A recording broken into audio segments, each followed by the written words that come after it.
My name is Jonah Mervitz, and this is Physics 2211, Lab 2, Motion of a Falling Object. So, for the agenda, firstly I'll talk about the introduction, then models, experiment, the code, the discussion, and finally, conclusion. Introduction. So, the purpose of this lab is to observe an object falling and compare the experimental values that we obtained through to computational models. And we want to compare it to computational models that both account for and don't account for drag/air resistance. So for the fundamental physics principles, we would use Newton's second law firstly, which is F net equals the change in momentum over the change in time. Gravitational force, Fg equals negative mg times j hat.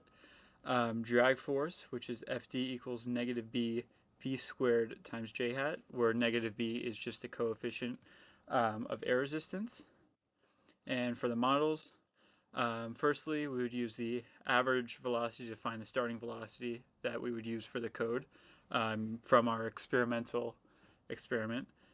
Secondly, the position update formula, again for the code, which is final position equals initial position plus v average delta t, where that v average is the same as the v average we found before. And lastly, vf equals vi plus f net over m times delta t, the velocity update formula. And since there's no f net in the x direction, only in the y direction, which is in the scenario where there's no air resistance, it shows that vf equals vi plus 0 over m delta t, which shows that in the x direction, without drag/air resistance, the velocity should remain constant throughout the entire experiment. So the procedure, record video of an object falling in some way, upload it to a software called Tracker, use Tracker to obtain values to plug into the code, and compare the results that we obtained from the real experiment from Tracker to theoretical computational data obtained with GlowScript. So the initial conditions, the system is the pencil case, surroundings is the earth and air, initial position, it started at 0, 0, 0. The initial velocity was 200, and we obtained this from Tracker using one time step of 0.33 and the position starting at 0 and then the position starting a little after 0 and the position starting one step past that, and then the timestamps from those two periods. And the mass of the object that we use is 0.313 kilograms.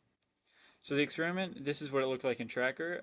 We manually put each point in each time frame as the object was falling, and that gave us the data that we used to compare to the computational model. Code.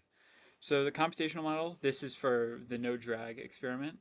As you can see here, we set b equal to 0, which showed that the position versus time graph had a constant down-sloping, constant acceleration, which led to a constant slope of the velocity time graph, showing that there's only one value for the acceleration, which should theoretically be negative 9.81.